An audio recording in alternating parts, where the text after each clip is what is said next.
जय जिनेन्द्र। श्री गुजराती केळवणी मंडल माटुंगा, श्री मानव से असंग सायन, जैन सोशल ग्रुप माटुंगा, जैन जागृति सेंटर सायन माटुंगा द्वारा चालती श्री गंभीरचंद उमेशचंद शाह पर्युषण व्याख्यानमाळाना आजना बीजा दिवसे अपनी वच्चे छे श्री रईस मणियार।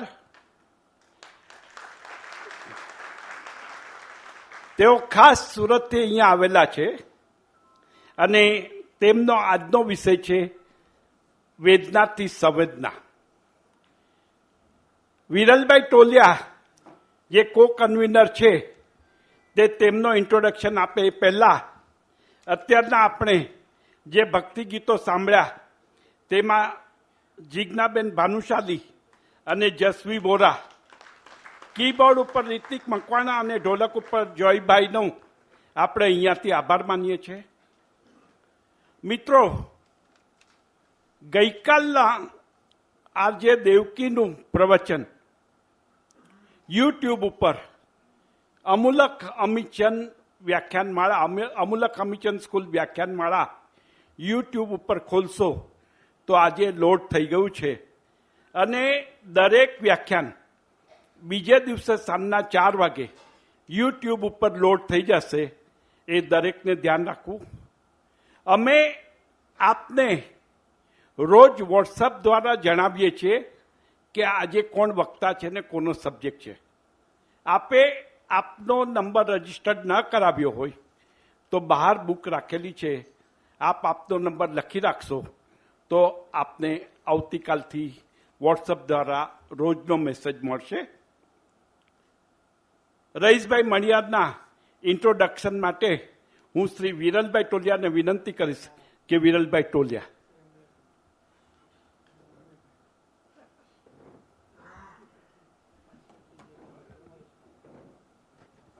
જય જીનેન્દ્ર। ડોક્ટર રઈસ મણિયાર એક સફળ કાર્યક્રમ સંચાલક અને ખૂબ સારા વક્તા પણ છે, પણ બેઝિકલી એમની કરિયરની શરૂઆત તેમણે એક પેડિયાટ્રિક ડૉક્ટર તરીકે 20 વર્ષ તેમણે પ્રેક્ટિસ કરી છે અને ત્યાર પછીના વર્ષો તેમણે સાહિત્યને સમર્પિત કર્યા છે।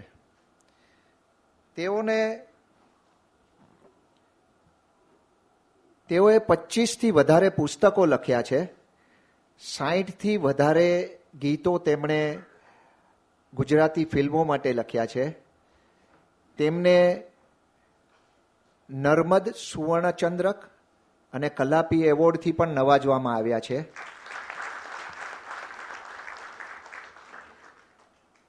બેસ્ટ રાઇટર તરીકેના નાટક માટેના તેમને 5 એવોર્ડ મળી ચૂક્યા છે અને તેમની બાળકોને, તેઓ પેડિયાટ્રિક હતા એટલે બાળકની ટોટલ સાયકોલોજી જાણતા હોય તો તે બાબતના તેમણે 3 પુસ્તકો લખ્યા છે જે બેસ્ટ સેલરમાં છે।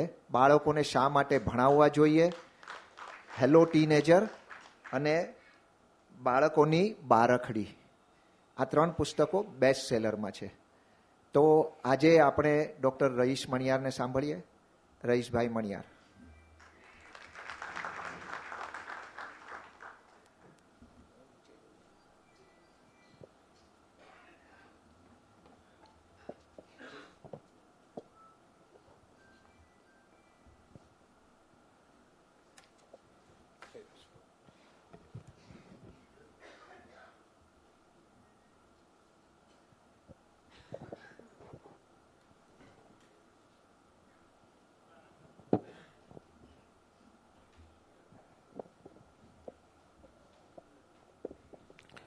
જય જીનેન્દ્ર, કેમ છો બધા?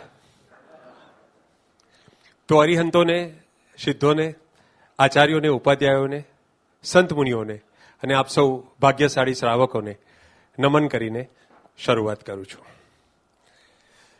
જિંદગી છે સફર, સફરમાં છું। જિંદગી એક પ્રવાસ છે, યાત્રા છે અજયભાઈ। જિંદગી છે સફર, સફરમાં છું, સુખ અને દુઃખની આ ડગરમાં છું। જિંદગી છે સફર, સફરમાં છું, સુખ અને દુઃખની આ ડગરમાં છું, રંક છું પણ રહીશ છું આજે, રંક છું પણ રહીશ છું આજે, કેમ કે આપની નજરમાં છું, કેમ કે આપની નજરમાં છું. તો આપની નજર સામે છું અને બહુ જલ્દી આપના હૃદય સુધી જવાની અપેક્ષા સાથે શરૂઆત કરું છું. આપ સૌ સમયસર આવી ગયા છો. બાકી કાર્યક્રમના સ્થળે મોટે ભાગે અમે કવિઓ વક્તાઓ જ સૌથી પહેલા પહોંચીએ છીએ અને પછી આ પંકજભાઈ વિરલભાઈ જેવા આયોજક આવે એટલે અમારે પૂછવું પડે કે શરૂ ક્યારે કરવાનું છે. એટલે એ લોકો કહે કે બધા આવે ત્યારે. આ તો બહુ સારો જવાબ છે કે બધા આવે ત્યારે. અમુક જગ્યાએ અમુક મંડળોમાં જઈએ ત્યાં એવો જવાબ મળે કે બધા આવે તો.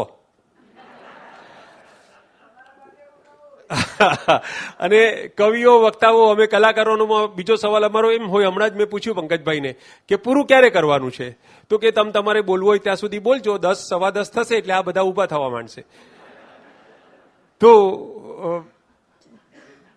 સુરતથી ટ્રેનમાં આવતો હતો, મને એમ થયું કે આ વ્યાખ્યાનમાળા ગંભીરચંદ ઉમેદચંદ શાહ, હું રહ્યો માણસ રમૂજી અને ગંભીર બોલવાનું, તો મને એમ થયું કે ચલો જરા આપણે રિહર્સલ કરી લઈએ. એટલે મેં બાજુવાળા મારા જે પેસેન્જર હતા પ્રવાસી એને કહ્યું કે ભાઈ હું કવિ છું. એટલે એ સાંભળીને તરત જ બોલ્યો કે હું બહેરો છું.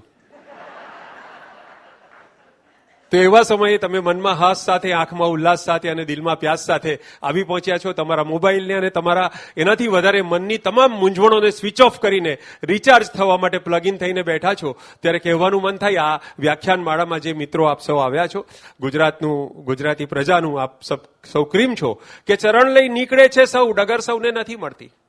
ચરણ લઈ નીકળે છે સૌ, ડગર સૌને નથી મળતી. ભંવરમાં કેટલા ડૂબે, લહર સૌને નથી મળતી. ભંવરમાં, આ સંસારનું જે ભંવર છે, ભંવરમાં કેટલા ડૂબે, લહર સૌને નથી મળતી. જગતને જાણવા માટે, પરમને માણવા માટે મળે છે આંખ સૌને પણ નજર સૌને નથી મળતી. મળે છે આંખ સૌને પણ નજર સૌને. તો આપ સૌ નજરવાળા મિત્રો અહીંયા મારી સામે કેટલા બધા પરિચિત મિત્રો અને કેટલા બધા પરિચિત થવા માંગતા મિત્રો અહીંયા બેઠા છે. બેને બહુ સરસ રજૂઆત કરી. સ્તવનોની એકવાર જોરદાર તાળી બેન માટે થઈ જાય. ખૂબ સુરીલા ગાયક હતા. તો આજ આપ સૌ દ્રષ્ટિવંત શ્રાવકોની સામે ઉપસ્થિત થયાનો આનંદ છે. આજની ધર્મસભર સાંજને થોડી મર્મસભર બનાવીશું. મેં મારા ગુરુજીને પૂછ્યું અજયભાઈ કે પ્રવચન કેવું હોવું જોઈએ, તો એમણે કહ્યું કે રઈસભાઈ સારા પ્રવચનના 3 લક્ષણો છે. તો મેં કહ્યું શું, કયા 3? તો કે શરૂઆત આકર્ષક હોવી જોઈએ, બરાબર છે. અંત છે એ ચોટદાર હોવો જોઈએ. મેં કહ્યું બરાબર છે. ત્રીજું? તો કે ત્રીજું અને સૌથી મહત્વનું એ કે શરૂઆત અને અંત એકબીજાની નજીક હોવા જોઈએ. તો તમારો સમય અને તમારું ખાસ તો હૃદય ન બગડે એનું ધ્યાન રાખીશ. આપ સૌને અભિનંદન હું આપીશ કે આપના આ સૌથી મોટા અવસરમાં, પર્વાધિરાજ પર્યુષણમાં આપ વિશાળ દ્રષ્ટિ રાખીને એને માત્ર જૈન સમાજ પૂરતું સીમિત ન રાખીને જૈનેતર સાહિત્યકારોને, કલાકારોને બોલાવીને ગુજરાતી સાહિત્યનું પણ ગૌરવ વધારો છો. બાકી પંકજભાઈ એક સંસ્કૃત સુભાષિતમાં એમ લખ્યું છે કે હસ્તી હસ્ત સહસ્રેણ શત હતેન વાજીનઃ શૃંગીણો 10 હસ્તેન સ્થાન ત્યાગેન કવિ. અર્થાત હાથીથી 1000 હાથ દૂર રહેવું, ઘોડાથી 100 હાથ દૂર રહેવું, સિંગડાવાળા પશુથી 10 હાથ દૂર રહેવું ને જ્યાં કવિ હોય એ જિલ્લો જ છોડી દેવો. તો શાસ્ત્રોમાં બગલ થેલાવાળા પશુને આટલું ભયાનક ગણ્યું છે, પણ આપ સૌ મને સાંભળવા માટે એકત્રિત થયા છો. તો એ મને લાગે છે કે જે જૈન સંપ્રદાય છે, જૈન સમુદાય છે, એનો કાવ્યપ્રેમ, એમના સાહિત્ય અનુરાગી ગુરુઓ, આચાર્યો અને મુનિઓની, મહાસતીઓની પરંપરા છે, જેમણે સાહિત્ય અને સંસ્કારની પરંપરાને તમારામાં રોપી છે, નવપલ્લવિત રાખી છે. મિત્રો, આજની ફન લવિંગ ફાસ્ટ લાઈફમાં આવા કઠિન ફાસ્ટ કરનારો એટલે કે ઉપવાસ કરનારો આ એકમાત્ર વિરલ સમુદાય છે. અને તે મુંબઈ જેવા શહેરમાં સંયમ, સંસ્કાર અને ધર્મ પ્રીતિ ટકાવીને જીવવું એ કોઈ ચમત્કારથી કમ નથી. એટલે જ્યારે પંકજભાઈ સાથે ફોન પર વાત થઈ, વિરલભાઈ સાથે મારે નિયમિત ધોરણે વાત થતી હતી કે એમણે કીધું કે પર્યુષણ વ્યાખ્યાન માળામાં અમારા જૂના થોડા વક્તાઓને અમે રિટાયર કર્યા છે અને થોડા નવા વક્તાઓને ઇન્ટ્રોડ્યુસ કરવા છે. તો આપની સામે બોલી શકવાની મારી ક્ષમતા અને મારી લાયકાત પર મને ભારોભાર શંકા હતી. એટલે મેં હંમેશા હું જ્યારે નર્વસ થાઉં ત્યારે નારીને વશ થાઉં છું. એટલે કે મારા પત્નીને પૂછું છું, મેં કહ્યું કે શું કરવું, વ્યાખ્યાન માળામાં જવાય મારાથી? તો મને કહે છે કે જિંદગીમાં આવા કિસ્સા રોજ બનતા હોય છે બિમલભાઈ, મારા વાઈફ મને શું કે જિંદગીમાં આવા કિસ્સા રોજ બનતા હોય છે. જે સફળ પ્લેયર નથી એ કોચ બનતા હોય છે. જે સફળ પ્લેયર નથી એ કોચ. એટલે મને કે જો સંજય માંજરેકર કોમેન્ટ્રી કરી શકે અને વિરાટ કોહલીની ભૂલો બતાવી શકે તો તું પણ ઉપદેશ આપી શકે. તો મારી અધૂરપની મધુરપ સાથે આપની સામે ઉપસ્થિત છું.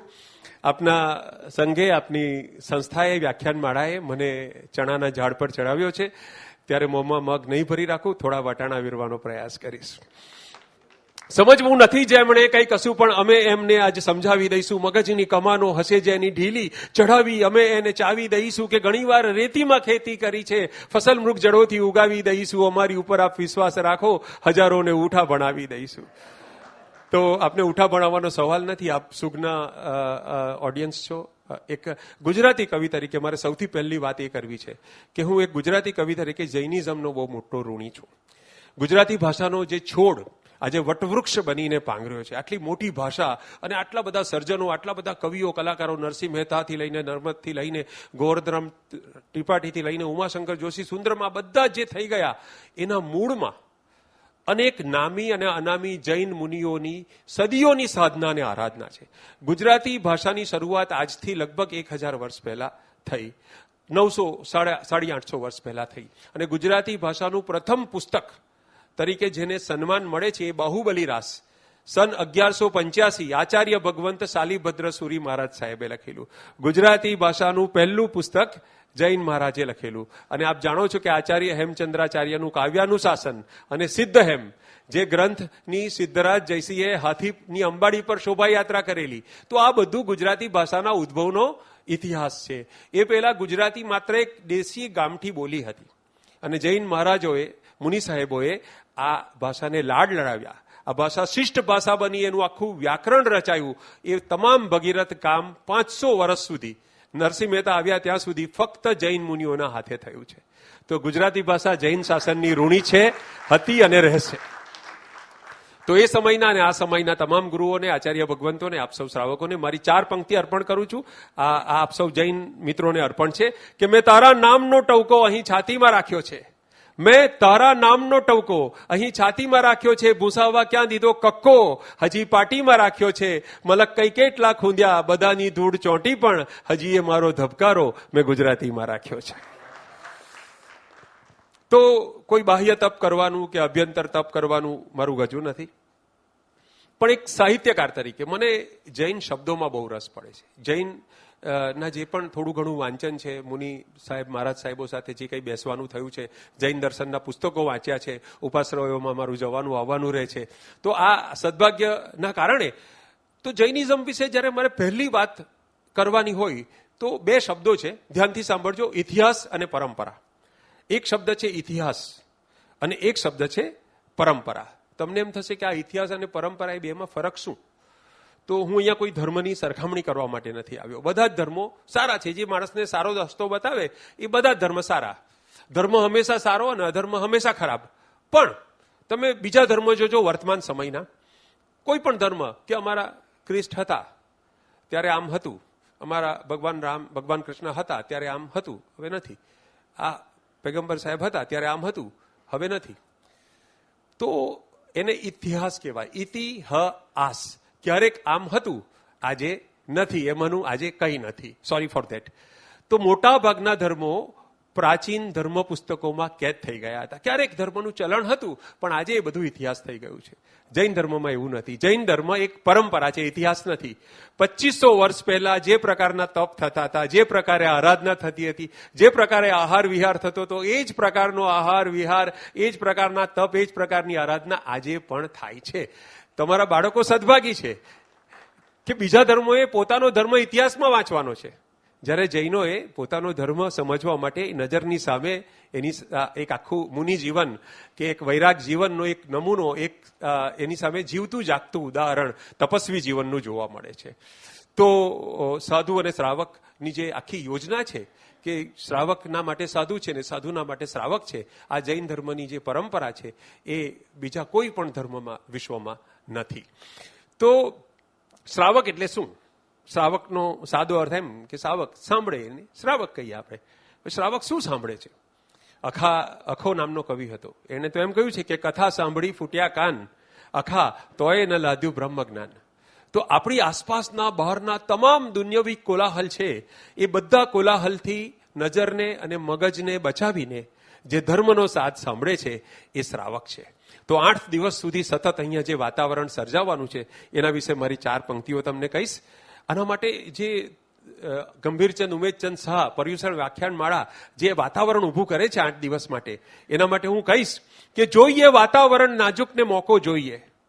કે આ મુંબઈ જેવા શહેરની કોલાહલની વચ્ચે આવો સમુદાય સાંભળનારો શ્રાવક તમને મળે કે જોઈએ વાતાવરણ નાજુક ને મોકો જોઈએ, વિશ્વની કોલાહલોથી દૂર ચોકો જોઈએ ને જ્ઞાન પુસ્તકમાંથી મસ્તકમાં જશે તો અર્થ છે.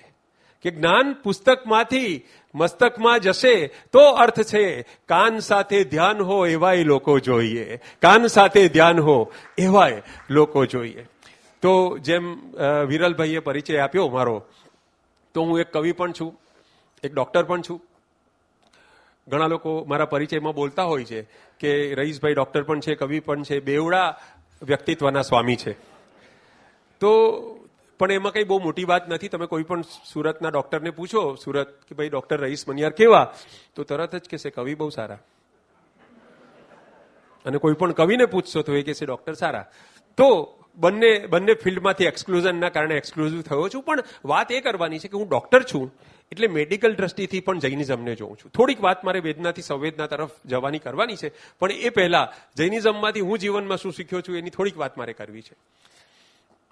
જૈનિઝમમાં આહાર વિહાર વિશે બહુ વિશદ વર્ણન છે. એમાંથી એક જ વસ્તુ પકડીને વાત કરીશ, ચોવિહાર. એની એક જ વસ્તુની ડોક્ટર તરીકે વાત કરીશ.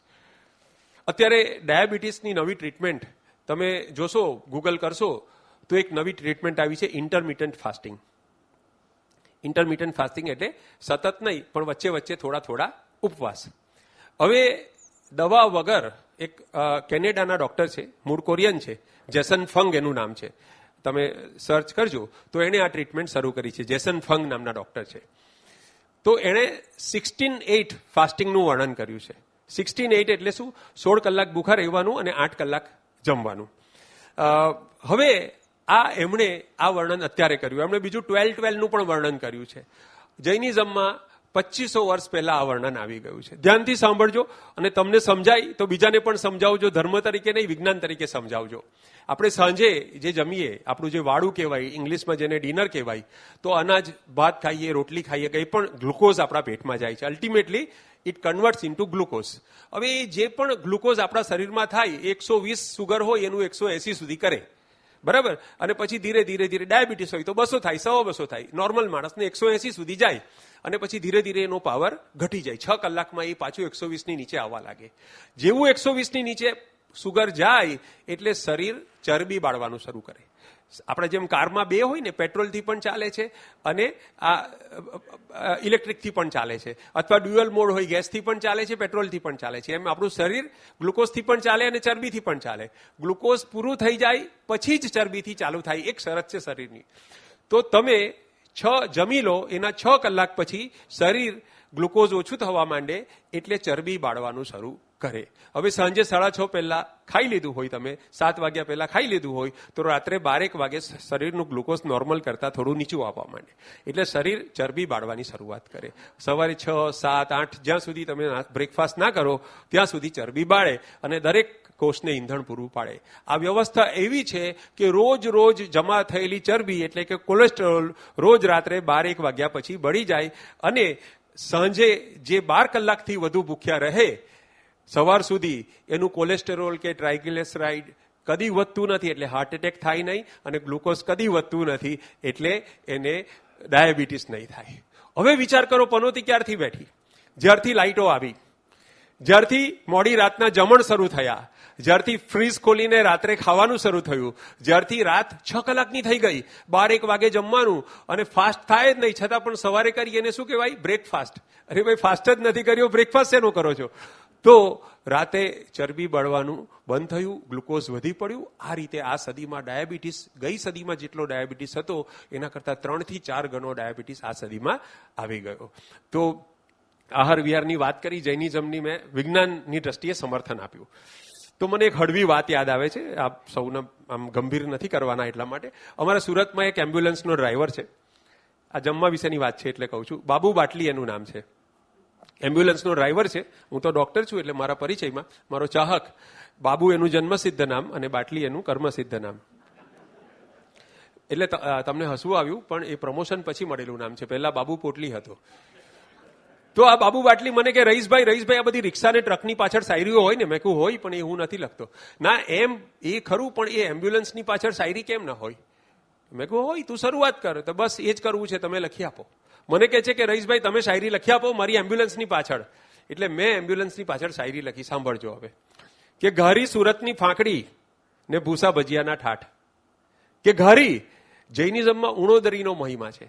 ઉન એટલે ઓછું, ઉદર એટલે જમવાનું, બરાબર? તો આ સાંભળજો કે ઘારી સુરતની ફાંકડી ને ભૂસા ભજીયાના ઠાઠ.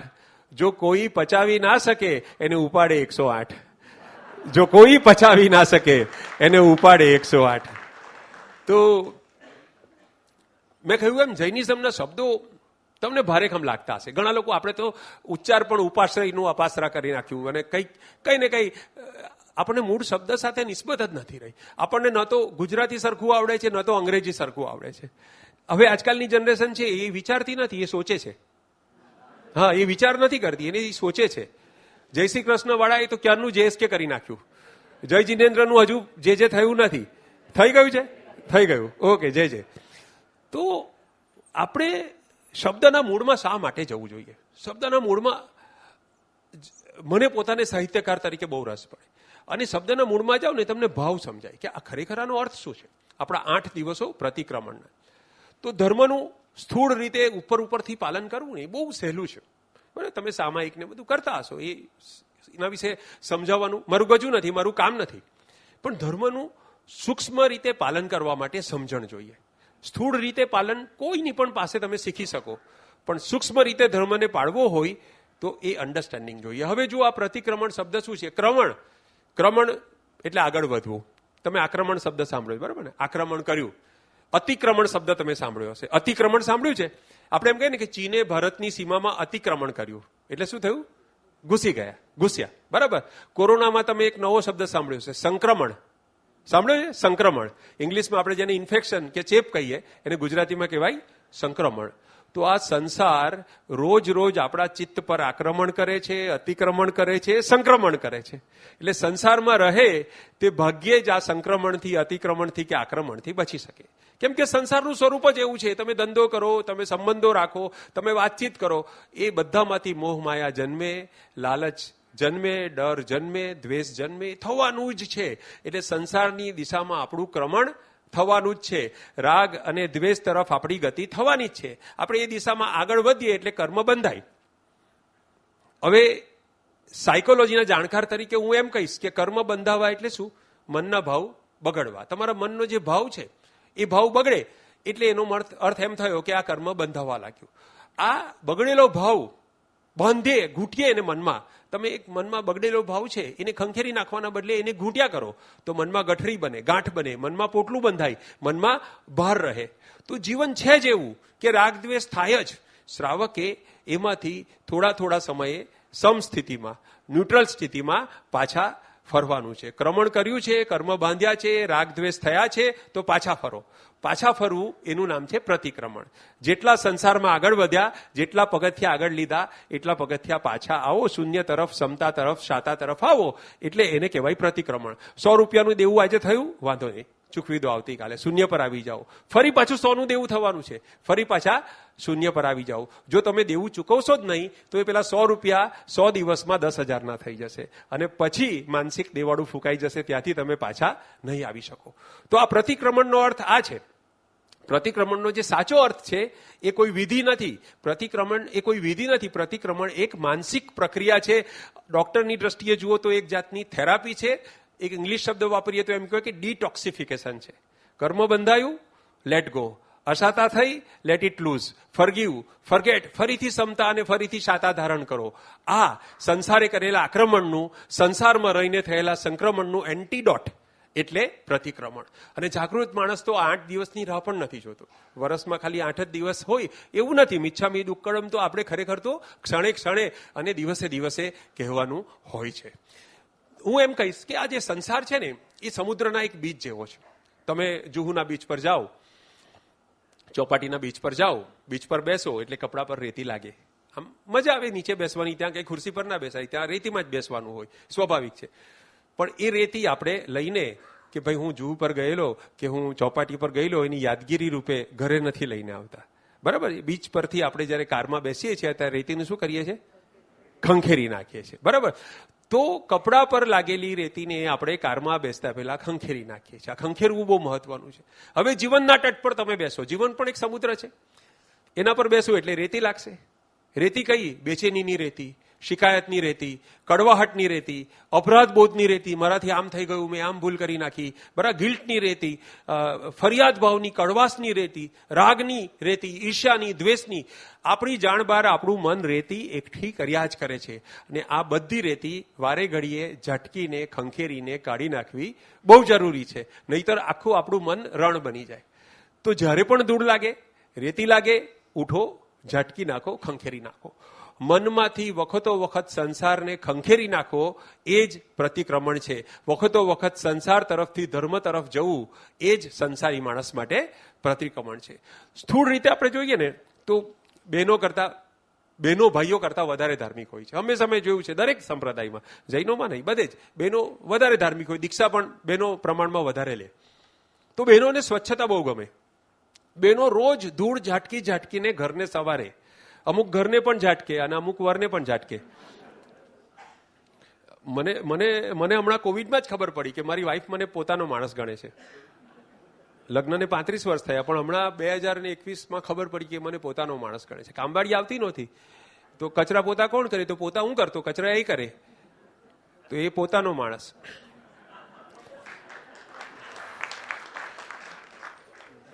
તો બહેનો પોતાના મનની ધૂળ સાફ નથી કરતી. મેં જોયું છે કે લગ્ન પછી કંઈક બનેલું હોય 20 વર્ષ પહેલા કે 20 વર્ષ પહેલા હું આવેલી ને ત્યારે જેઠાણીએ મને આમ કીધેલું, ત્યારે તમારા મમ્મીએ મને આમ કીધેલું, એ હજુ મારા મનમાં એનો ઘા છે. તો આ નેગેટિવિટી આપણા મન પર ધૂળ બનીને જામી જાય છે. માણસ ખુશ રહેવા માંગે છે, પણ એની સમસ્યા એ છે કે એને આ પળની ખુશીમાં રસ નથી. એને ભૂતકાળના તમામ દુઃખો અને ભવિષ્યકાળની તમામ ચિંતાઓ એના મગજ પર છે અને એ બધું એને કરેક્શન જોઈએ છે એક સાથે, અને એ પોસિબલ નથી. આપણું મોટા ભાગનું ટેન્શન, આપણે મોટા ભાગનો સ્ટ્રેસ ભવિષ્યને કંટ્રોલમાં લેવાની વૃત્તિમાંથી આવે છે કે આવતીકાલે પરમ દિવસે જે કંઈ બનવાનું છે એ બધું મારા કાબુમાં બને. મારી પુત્રવધુ મારી ઈચ્છા પ્રમાણેની આવે, મારો પૌત્ર મારી ઈચ્છા પ્રમાણેનો આવે. તો ભવિષ્ય કદી કંટ્રોલમાં લઈ શકાતું નથી, માત્ર એનો વિચાર કરી શકાય છે. અને વધુ વિચારવાથી દુઃખ અને સ્ટ્રેસ વધે છે, અસલામતી વધે છે, બીજું કંઈ થતું નથી. વધુ પડતો વિચાર એટલે ચિંતા. ચિંતન લાંબુ ચાલે, ચિંતન બહુ સારું કહેવાય, પણ ચિંતન લાંબુ ચાલે તો એમાંથી ન નીકળી જાય ને કાનો ઉમેરાઈ જાય. ચિંતન લાંબુ ચાલે તો ચિંતા થઈ જાય. તો તમને કઈ હું ભારેખમ વાત કરવા આવ્યો નથી, એક હળવી વાત સંભળાવીશ. અમારા સુરતમાં ચિમન ચિંતાતુર નામનો માણસ છે. હવે તમારી આસપાસ પણ આવો કોઈ ચિમન ચિંતાતુર હશે જ, એની વાત કરવાનો છું. મારી અંદર પણ એક ચિમન હતો, એને મેં ધીરે ધીરે દૂર કર્યો. તો આ ચિમનની વાત કરું છું, સાંભળજો. અમારા સુરતમાં એક ચિમનભાઈ ચતુરભાઈ રહેતા હતા. લોકો એને ચિમન ચિંતાતુર કહેતા. જીવન વિશેની ચિંતા ખૂટી જાય ત્યારે સ્વર્ગ અને નરક કેવા હશે એની ચિંતા કરતો. હા, એનું શરીર એક હલતું ચાલતું દવાખાનું હતું. ગોળ એને ગરમ પડે અને ખાંડ એને ઠંડી પડે. છીંક આવે ત્યારથી એ છીંકલી ઉપર ઉતરી જાય કે સાહેબ મને છીંક આવી, હું નહીં આવું નોકરી પર. એની શરદી સારી કરો તો એનું માથું દુખવાનું શરૂ થાય. એને 2-4 દિવસ સળંગ તબિયત જો સારી રહે ને તો એ વિચારે કે ચોક્કસ કોઈ મોટી બીમારી આવવાની છે, એટલે આ તોફાન પહેલાની શાંતિ છે, આવું વિચારે. ચિમનને છાતીમાં ચસકો વાગે તો હાર્ટ એટેક, ને માથું સહેજ દુખે તો બ્રેઇન ટ્યુમર. આવું ડાયગ્નોસિસ જાતે જ કરતો. ડોક્ટરે ખાલી કન્ફર્મેશન આપવાનું. તો ડોક્ટરને ત્યાં જાય, રિસેપ્શનિસ્ટ જુએ કે આ રોજ ચિમનભાઈ આવે છે, એટલે કે ચિમનભાઈ તમે આમ રોજ આવીને રોજ કેસ કરાવો એને કરતા સિઝન પાસ કરાવી લો ને. તો આવો ચિમન પ્રેમમાં પડ્યો. મેડિકલ સ્ટોરમાં કામ કરતી એક છોકરી સાથે પ્રેમમાં પડ્યો. બીજું તો કોણ એને મળે? રોજ જ્યાં જાય ત્યાં જ આપણી પ્રેમિકા આપણને ભટકાઈ ને. તો મેડિકલ સ્ટોરમાં પેલી કામ કે રોજ 500ની નોટ કાઢે, દવા માટે રોજ 500ની નોટ કાઢે, હશે કેટલી નોટ આની પાસે? તો એ છોકરી એના પ્રેમમાં પડી. તો છોકરી એને કહેતી કે ચાલને ચિમન આપણે પાર્કમાં મળીએ. તો ચિમન કે ના, મચ્છર કરડે. પાર્કમાં નહીં આવું, હું બાગમાં નહીં જાય. પ્રેમિકા બહુ આગ્રહ કરે કે ચાલ ને ચીમન, આપણે બંને પ્રેમીઓ છીએ, આપણે કપલ છીએ, આપણે બાગમાં બેસીએ. તો પછી ચીમન છેલ્લે આખા શરીરે દિવેલ લગાડીને જતો, જેથી મચ્છર નહીં બેસે, નજીક નહીં આવે, બરાબર, અને ઉડી જાય. આખરે દિવેલ અસરકારક સાબિત થયું, મચ્છર પણ ઉડી ગયા અને પ્રેમિકા પણ ઉડી ગઈ. પછી ચીમન કદી પડ્યો જ નહીં, કેમ કે કોઈ પણ સુંદર છોકરીનું માંગવું આવે તો એનો ફોટો જુએ આમ ધ્યાનથી અને માનસિક રીતે ફોટોશોપ કરે કે હમણાં તો આ સારી લાગે છે, પણ આ 20 વર્ષ પછી કેવી લાગશે. એટલે આવું આટલું બધું ભવિષ્યનું વિચારે. નવું ટીવી કે ફ્રીજ લેવાનું હોય અને આજુબાજુમાં ભંગારની લારીવાળો દેખાય ને તો એને કે આના ભંગારમાં કેટલા આવશે. એટલે એ આખું ફ્યુચરનું પ્લાનિંગ ચાલે. ચીમનના કઝિને લવ મેરેજ કર્યા તો સાક્ષી વિટનેસ તરીકે ચીમનને લઈ ગયો રજિસ્ટરની ઓફિસમાં લગ્ન રજીસ્ટર કરવા માટે. તમે કોઈ કર્યા હોય તો તમને ખબર હશે કે જે સરકારી કચેરીમાં જેમાં લગ્ન રજીસ્ટરનું ટેબલ હોય ને બાજુમાં જ છૂટાછેડાનું પણ હોય. તો ચીમને આગ્રહ કરીને પેલા ન્યુલી મેરિડ કપલને કહ્યું કે જો આ બાજુનું ટેબલ પરથી પણ ફોર્મ લઈ રાખો, તપાસ કરી રાખો, પ્રોસિજર જોઈ રાખો, કદાચ ભવિષ્યમાં કામ લાગે તો પાછો ધક્કો ના થાય. તો એમ કરીને છૂટાછેડાની પ્રોસિજરની ફરજિયાત બધી તપાસ કરાવડાવી રાખે. અમારા જમાનામાં તો છે ને ઇન્ડિયાની ક્રિકેટ મેચ હોય ને તો એક ઘરમાં 25 ઘર વચ્ચે એક ટીવી હોય, એટલે 25-50 જણા ભેગા થાય અને મેચ જોવા બેસતા. તો એક રૂમમાં ચીમન ટોસ થાય ને ત્યારે જ આવે છેલ્લે અને પહેલી લાઈનમાં બેસે અને બેસી અને પહેલું જ વાક્ય બોલે કે આજે તો હારવાના જ છે. એનું પહેલું વાક્ય આ જ હોય. આજે હજુ મેચ શરૂ થાય, હજુ પેલા ટોસ ઉછાડે ને એ પહેલા બોલે આજે તો ટોસ નહીં, મેચ પણ હારવાના જ છે. અને ભૂલે ચૂકે જો ઇન્ડિયા એ દિવસે મેચ જીતી જાય, ત્યારે તો ભૂલે ચૂકે જ જીતું, તો ભૂલે ચૂકે જો ઇન્ડિયા એ મેચ જીતી જાય તો અમે બધા લોકો સેલિબ્રેટ કરીએ, ચીચિયારીઓ પાડીએ. તો ચીમનભાઈ આમ જુએ અમારી સામે તત્વચિંતકની જેમ કે ઉજવી લો, આજે ઉજવી લો, કેમ કે આવતી મેચ તો હારવાના જ છીએ. એટલે એને આજની જીત્યા એની ખુશાલી નથી, આવતી મેચ હારવાના. ગરમી હોય ને તો આપણે એમ કે બહુ ગરમી છે. ચીમન શું કે ખબર છે, ગ્લોબલ વોર્મિંગ શરૂ થઈ ગયું એમ બોલે. આપણને ઠંડી લાગે શિયાળામાં કે યાર બહુ ઠંડી, આજે ઠંડી થોડી વધારે છે. તો ચીમન કે હિમયુગ બેસી ગયો, દુનિયા જલ્દી નાશ પામશે, હવે આ બધું બરફ બરફ થઈ જવાનું અને બસ 2-5 કરોડ વર્ષનો સવાલ છે, દુનિયા નાશ પામશે. તો આવું ટેન્શન. સુરત નિવાસી ચીમન જો ઉત્તર દિશામાં મોં રાખીને શ્વાસ લે તો અંકલેશ્વરની ઝેરી પ્રદૂષિત હવાઓ એના ફેફસામાં જાય. દક્ષિણમાં જોઈને શ્વાસ લે તો વાપી જીઆઈડીસીની હવાઓ ઘૂસે. પૂર્વમાં જોઈને શ્વાસ લે તો બારડોલી સુગર ફેક્ટરીનું પ્રદૂષણ. પશ્ચિમમાં હજીરાના ઉદ્યોગો. જવું ક્યાં? એટલે ચીમન બિચારો નીચું મોં ગાલીને શ્વાસ લેતો હંમેશા કે જેથી ચોખ્ખી હવા ફેફસામાં જાય. આવો કેરફુલ ચીમન, આવો કાળજી ભરેલો ચીમન ગયા અઠવાડિયે વીમાનું પ્રીમિયમ ભરીને, ફિક્સ ડિપોઝિટ રિન્યુ કરીને, રૂટીન હેલ્થ ચેકઅપ, કોલોનોસ્કોપી આ બધું પતાવીને એક સવારે અમારું ઈચ્છાનાથનું મંદિર છે ત્યાંથી પૂજારી પાસે માદળિયું લઈને, ભિખારીને ભીખ આપીને, એના બદલામાં 100 વર્ષનો થજે એવા આશીર્વાદ લઈને રસ્તા પર આવીને રોડ સેફટી વીકના હોર્ડિંગની નીચે ઉભા હતા. ક્યાં ઉભા હતા? રોડ સેફટી વીકનું હોર્ડિંગ હતું કે બી સેફ, બી સેફ. એ પવન આવ્યો ને હોર્ડિંગ એના માથા પર પડ્યો અને એના કારણે એ અવસાન પામ્યો. ત્યારે એના બંને ખિસ્સામાંથી લીંબુ અને મરચા સલામત મળી આવ્યા હતા. અંતે એની ચિંતા પરથી અનુસ્વાર ખસી ગયું અને ચિંતા અને ચિતાનું મિલન થયું. તો અમે વાત કરીએ, વાતમાં એક્ઝાગરેશન છે, અતિરેક છે, બરાબર. અતિરેક હોય તો જ આપણને હસવાની મજા આવે, પણ એ અતિરેક ઓછો કરીએ ત્યારે આપણને ખબર પડે કે સાલું આ તો મારી જ વાત છે, આ કોઈ બીજાની વાત નથી, આ મારી જ વાત છે. હું પણ ચીમન ચિંતાતુર જેવું નહીં, પણ 10% બે આની તો ખરો આવો, બરાબર ને. તો જીવનમાં ડર અને ચિંતા એ જરૂરી છે, પણ એનું પ્રમાણ કેટલું હોવું જોઈએ, બરાબર. મજા છે ને ઓપ્ટિમમનેસની છે. તમારા કદાચ આપણે બધા વૈરાગી નથી, મોહ થોડો હોય, થોડી લાલચ હોય, પણ જીવનમાં એનું પ્રમાણ કેટલું હોવું જોઈએ. તો હું રસોઈનું ઉદાહરણ આપીશ તમને. તમારા સુંદર પત્ની ધારો કે સુંદર રસોઈ પણ બનાવે છે, સરસ. આજે દાળ ઢોકળી, આજે તો હવે ટાઈમ થઈ ગયો, પણ કાલે દાળ ઢોકળી બનાવે છે અને સરસ દાળ ઢોકળી બનાવે છે, પણ એમાં મીઠું નાખવાનું ભૂલી જાય છે, નમક નાખવાનું ભૂલી જાય છે. તો તમને ભાવશે? નહીં ભાવે. નમક નહીં હોય તો દાળ ઢોકળી નહીં ભાવે. પરમ દિવસે એને એમ થાય કે ભાઈ ગઈકાલે તો મારાથી ભૂલથી મીઠા વગરની દાળ બની ગઈ, તો આજે હું ડબલ મીઠું નાખી દઉં, કોમ્પન્સેટ થઈ જાય. તો તમને ભાવશે? તો પણ નહીં ભાવે. તો રસોઈમાં જેવી રીતે મીઠાનું પ્રમાણ ખપે, જીવનમાં એ જ રીતે ડર કે ચિંતાનું પ્રમાણ હોવું જોઈએ. બિલકુલ ડર ના હોય, બિલકુલ ચિંતા ના હોય, માનવ માટે એ પણ સ્થિતિ શક્ય નથી. એટલું બેફિકરાઈથી જીવાય નહીં. અને ચિંતા ડબલ હોય, ડર ડબલ હોય તો પણ ચાલે નહીં. રસોઈમાં જેમ માફકસરનું મીઠું જોઈએ સ્વાદાનુસાર, એમ જીવનમાં ચિંતા ઓપ્ટિમાઇઝ કરવાની છે આપણે. અતિ સર્વત્ર વર્જેત. હંમેશા તમે જોજો એક તરફ ડર છે એક તરફ લાલચ છે, એક તરફ ચિંતા છે, એક તરફ મોહ છે. બંને એક્સ્ટ્રીમ્સ છે. જૈનિઝમમાં બહુ સરસ રીતે સમજાવ્યું છે આ બધી વસ્તુ. તમે શાંતિથી વાંચો તો તમને ખબર પડે કે બંને એકબીજા સાથે સંબંધિત છે. જેમ માણસનો મોહ વધે છે એક તરફ, બીજી તરફ ચિંતા પણ વધે છે. જેમ માણસનું સુખ માણસ કંડારવાનું ચાલુ કરે ને, સુખની મૂર્તિ કંડારે ને, તો એની બાજુમાં દુઃખની અદ્રશ્ય મૂર્તિ કંડારાતી જ હોય છે. તમે જેમ જેમ સુખનું ચણતર કરો ને, એટલે એક અદ્રશ્ય દુઃખનું ચણતર એની બાજુમાં થતું જ હોય છે. એ યાદ જ રાખવાનું કે હંમેશા હું જે મહેલ ચણું છું ને સુખનો, એની સાથે એક અદ્રશ્ય દુઃખનો. તો લાલચ વધે એટલે ડર વધે. તમે જોજો, અંધારામાં દોરડું લટકતું હોય તો અંધારામાં આપણને સાપ દેખાય, બરાબર ને? આપણને એમ લાગે કે આ સાપ છે. તો સર્પરજ્જુ ન્યાય સંસ્કૃતમાં એને એમ કે છે, સર્પરજ્જુ ન્યાય. તો ડર એ સાપ નથી, એ આપણા મનમાં છે. સાપનો જે ડર છે આપણા મનમાં છે. રસ્તામાં પિત્તળનો ટુકડો પડેલો હોય અને તડકામાં ચમકતો હોય તો આપણને સોનામર જેવો દેખાય. આપણને એમ થાય કે હું સોનામર છે, લઈ લઉં. તો એ સોનામર એ નથી, સુવર્ણનો ગુણ એનામાં નથી. આપણા મનમાં લોભ છે, આપણા મનમાં લાલચ છે, એટલા માટે આપણને સોનું દેખાય છે.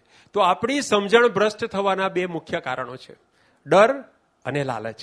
ડરના કારણે દોરડું સાપ દેખાય છે અને લાલચના કારણે પિત્તળ સોનું દેખાય છે. બરાબર સમજી લેજો. આપણે ડરને કંટ્રોલ કરીએ તો દોરડું જ દેખાય, અને આપણે લાલચને કંટ્રોલ કરીએ તો પિત્તળ જ દેખાય. તો હું એક વાક્ય કહીશ કે જો સૌથી સુખી માણસની વ્યાખ્યા શું, અમે અજયભાઈ સાથે 2 દિવસથી અમારો શાસ્ત્રાર્થ ચાલે છે, તો હું એમ કહું કે જીવનમાં જો કોઈ તમને લલચાવી ના શકે અને જીવનમાં જો કોઈ તમને બીવડાવી ના શકે તો સમજજો કે તમારાથી સુખી બીજી કોઈ વ્યક્તિ નથી. સાહેબ, જીવનમાં સુખી રહેવાની આ એક જ લાઈન હું યાદ રાખું છું હંમેશા એક કલાકાર તરીકે, કે તમને કોઈ લલચાવી, વિરલભાઈ કે રઈશભાઈ આ એક પ્રોગ્રામમાં આવો, તમે બીજા 10 પ્રોગ્રામ અપાવીશ, બરાબર? તો એ લાલચ થઈ ગઈ, એ લલચાતો નથી હું, બરાબર? તો જીવનમાં કોઈ તમને લલચાવી ના શકે અને કોઈ તમને બીવડાવી ના શકે તો સમજજો કે તમારાથી સુખી કોઈ વ્યક્તિ નથી.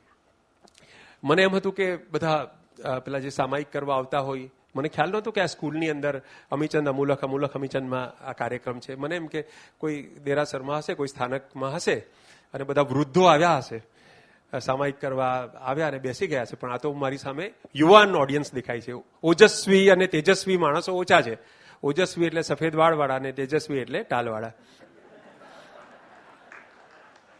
તો બહુ મોટી સંખ્યામાં યંગ જનરેશન છે, હે ને? બિલો 40 પણ હું જોઈ રહ્યો છું કે ઘણા બધા લોકો છે.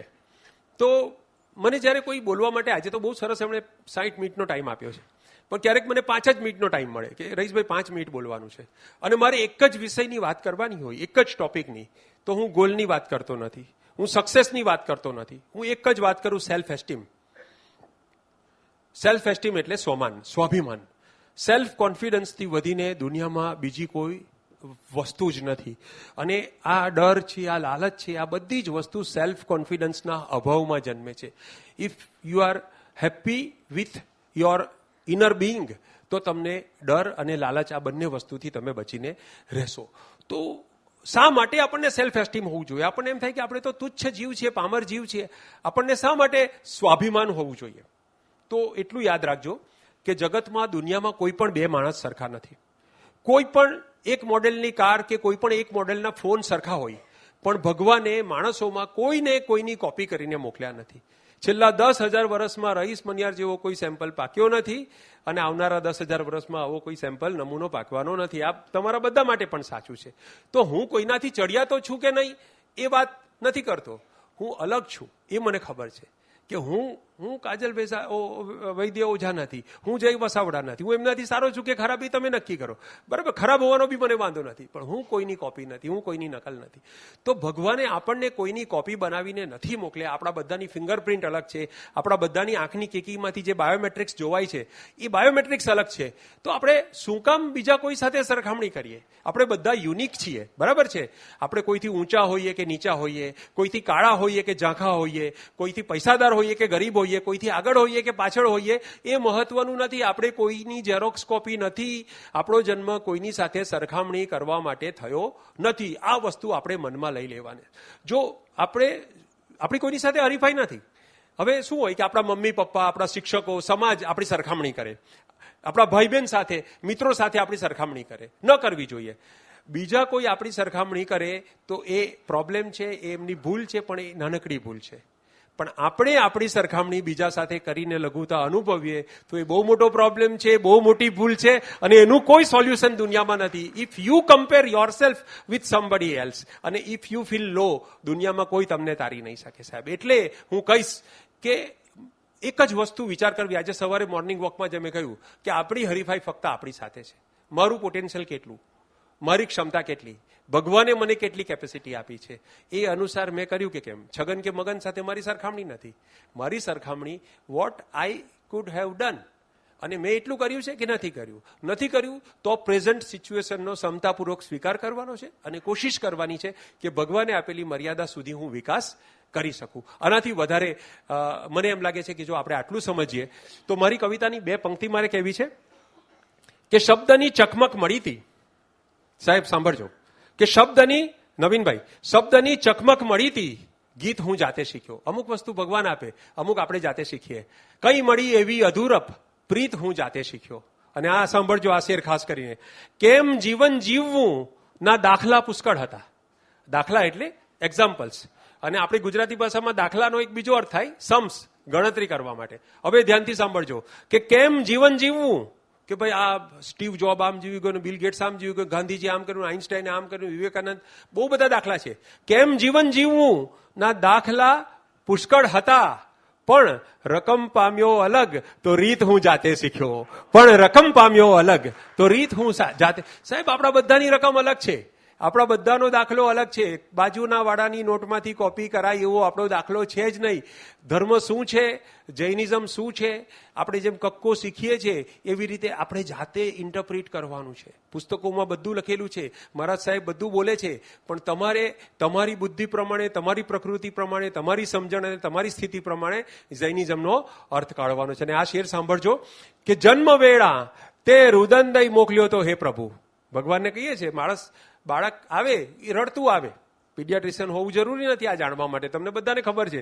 તમે બધાએ નવું જન્મેલું બાળક જોયું હશે. સાંભળજો કે જન્મ વેળા તે રુદનદય મોકલ્યો તો હે પ્રભુ, 1-2 મહિના રહીને સ્મિત હું જાતે શીખ્યો. કે 1-2 મહિના રહીને સ્મિત હું જાતે શીખ્યો. રુદન કુદરતી છે, ભગવાને આપેલું છે. સ્મિત આપણે મમ્મી પપ્પાને જોઈને એ લોકોની કાળજીથી, એ લોકોના પ્રેમથી શીખ્યા છે. તો જીવનભર દુઃખ જીવનમાં આવવાનું જ છે, પણ એમાં સ્મિત જાળવવું, પ્રસન્નતા જાળવવું એ જ ખરી સાધના છે. બાળક રમકડું જુએ એને મોહ થાય, બાળકને દાજે, વાગે, કરડે કશુંક એટલે એને ડર ઉત્પન્ન થાય. પહેલા કશું ના હોય, પણ ધીરે ધીરે બાળકના મનમાં જીવન જેમ જીવે એમ મોહ, રમકડું જોઈએ એટલે મોહ ઉત્પન્ન થાય. ને કશું વાગેલું હોય, કશું દાજેલું હોય એનાથી ડર ઉત્પન્ન થાય. હવે આપણો ઉછેર પણ એવો જ હોય કે જો આમ કરશે ને તો ઇનામ આપીશ, આમ કરશે તો સાયકલ અપાવીશ, આમ કરશે તો તારું નામ થશે, આમ કરશે તો ડોક્ટર બનશે. મોહ ઉભો કરીએ છીએ. આમ નહીં કરશે તો આમ થઈ જશે, બીમાર પડશે, નુકસાન થશે, ડર ઉત્પન્ન કરીએ છીએ આપણે. તો બાળકને થોડીક તો જન્મજાત અનુકૂળતા પ્રતિકૂળતા હોય, અને એમાં પેરેન્ટિંગ દ્વારા આપણે રાગ અને દ્વેષ ઉત્પન્ન કરીએ છીએ. આપણે આ બધાએ સમજવાની જરૂર છે કે બાળકોના ઉછેરમાં આપણે રાગ અને દ્વેષ ઉત્પન્ન નથી કરતા. ને ધ્યાનથી જોજો, રાગ અને દ્વેષનો જો સાચો અર્થ સમજશો તો પેરેન્ટિંગ પણ તમને આવડી જશે. તમે મુંબઈથી ગોવા જવા નીકળ્યા હો, અને સપોઝ મુંબઈથી ટ્રેનમાં બેઠા છો, અને તમારું આખું ગ્રુપ છે, સંઘ છે, અને તમે બધા ગોવા એન્જોય કરવા માટે જઈ રહ્યા છો. તમારો ટાર્ગેટ એવો છે કે ગોવા પહોંચીને મજા કરીશું. તો મજાની શરૂઆત ક્યારથી થાય? રાત્રે 10 વાગે અહીંયાથી બસ ઉપડે છે, અને સવારે સમજો કે 12 વાગે ગોવા પહોંચવાની છે. તો મજાની શરૂઆત રાત્રે 10 વાગે અહીંયા માટુંગાથી થઈ જાય કે દાદરથી થઈ જાય કે ગોવા ઉતરીને પછી જ થાય? દાદરથી થઈ જાય, દાદરથી થાય, બરાબર ને? જેવું બસમાં બેઠા કે ટ્રેનમાં બેઠા એટલે કોઈ થેપલા કાઢશે, કોઈ સુખડી કાઢશે, બરાબર છે ને? કોઈ પત્તા કાઢશે, કોઈ અંતાક્ષરી શરૂ કરશે, કોઈ ગાવાનું શરૂ કરશે. તો કોઈ તેમાં વચ્ચે ઉભો થાય, નહીં નહીં હજુ ગોવા નથી આવ્યું, હમણાં મજા નથી કરવાની, ગોવા ઉતરીને જ મજા કરવાની છે, એવું કોઈ બોલે? એવું કોઈ બોલે તો એને આપણે પાગલ કહીએ કે અરે ભાઈ ટૂર ચાલુ થઈ ગઈ. તો જીવનમાં યાત્રા હી મંજિલ, ગોવા પહોંચવાનું મંજિલ છે, પણ મજા કરવાની શરૂઆત ગોવાથી નથી કરવાની. આ બરાબર સમજી લેજો કે તમારો જે પ્રવાસ છે, તમારી જે જર્ની છે એ એન્જોયેબલ હોવી જોઈએ. ડેસ્ટિનેશન તો, જીવનનું ડેસ્ટિનેશન શું છે? ચાલો, પ્રવાસનું ડેસ્ટિનેશન તો ગોવા છે, જીવનનું ડેસ્ટિનેશન શું છે? એમાં એ મૃત્યુ, બરાબર ને? મૃત્યુ. તો where is not important, how is important. જીવનમાં જવાનું ક્યાં છે એ તો બધાને ખબર જ છે, મૃત્યુ થવાનું છે ભાઈ મારા. તો ડ્યુરિંગ લાઈફ તમે જીવન કેવી રીતે વિતાવો છો? તો મારી 4 પંક્તિ સાંભળજો.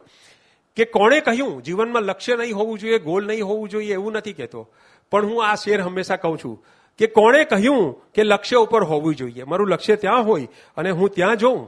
કે કોણે કહ્યું કે લક્ષ્ય ઉપર હોવી જોઈએ, ડગ માંડવું હો ત્યાં જ નજર હોવી જોઈએ. મારે પગ અહીંયા મૂકવાનો છે તો મારી નજર ત્યાં નહીં હોવી જોઈએ, અહીંયા હોવી જોઈએ. કે કોણે કહ્યું કે લક્ષ્ય ઉપર હોવી જોઈએ, ડગ માંડવું હો ત્યાં જ નજર હોવી જોઈએ. જે જોઈએ છે તમને મળે એ જ આખરે, શું જોઈએ છે એની ખબર હોવી જોઈએ, શું જોઈએ છે એની ખબર હોવી જોઈએ. તો જીવનમાં શું જોઈએ છે એની ક્લેરિટી તો જોઈએ, પણ શું જોઈએ છે એનો મોહ નથી રાખવાનો. સાહેબ બરાબર સમજો, જોઈએ છે એની ક્લેરિટી જોઈએ કે મારે આ દિશામાં જવું છે, પણ જે જોઈએ છે તો નહીં મળે, જે જોઈએ છે નહીં મળે તો શું થશે એવી અસુરક્ષા નથી સેવવાની. મને જે જોઈએ છે એ મેળવવાનો શ્રેષ્ઠ રસ્તો કયો? પહેલા રસ્તો શોધી લો, પછી ડેસ્ટિનેશનને ભૂલી જાઓ, પછી વિચારો કે પહેલું ડગલું શું હોઈ શકે. મને જે જોઈએ છે એ વસ્તુ દૂર છે, ત્યાં જોવાનું નથી હવે મારે, કેમ કે મેં રસ્તો શોધી લીધો છે. રસ્તો મને ખબર છે, આગળ સુધી જોવાનું નથી, પહેલું ડગલું ક્યાં મૂકવાનું છે. આજે અત્યારે શું કરવાનું છે એ સમજી લો તમે.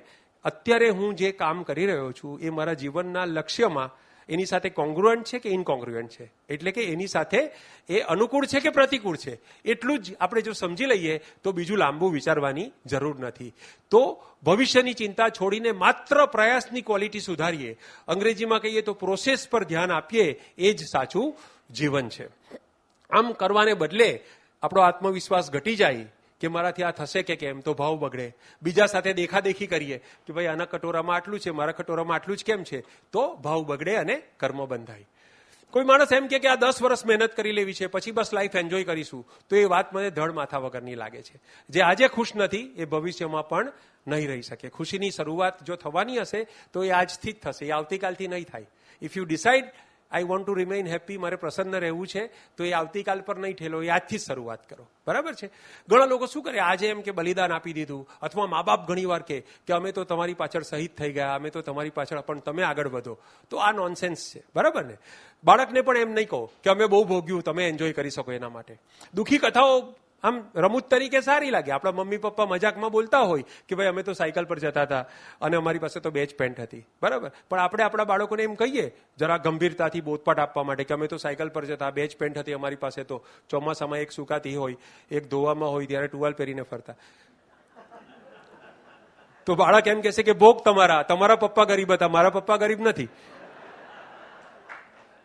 તો આ બધી નોનસેન્સ વાતો બાળકો સાથે, હા મજાક કરો, મસ્તીમાં તમે કહી શકો, આ રમૂજમાં કહી શકો, પણ એમને બોધ આપવાની કોશિશ નહીં કરો. ઘણા શું કે ઘણી મમ્મીઓ કે જો પપ્પા જેવા નથી થવાનું, હે આપણે સારા બનવું. અરે ભાઈ પપ્પાની જેમ દુકાને નથી બેસવાનું આપણે. અરે ભાઈ આપણે આપણા કામને પ્રેમ કરીશું તો બાળક પોતાના કામને પ્રેમ કરશે.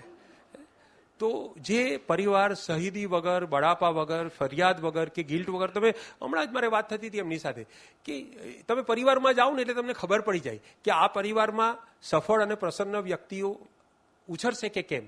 ડિસફંક્શનલ ફેમિલી, હું એમ કહું, ઇંગ્લિશમાં એને ડિસફંક્શનલ કહેવાય, કે દલીલો ચાલતી. હું તમને કહીશ કે પૈસો, જૈન સમાજ પાસે ખૂબ પૈસો હોય, પૈસાથી સંસ્કાર નથી આવતા.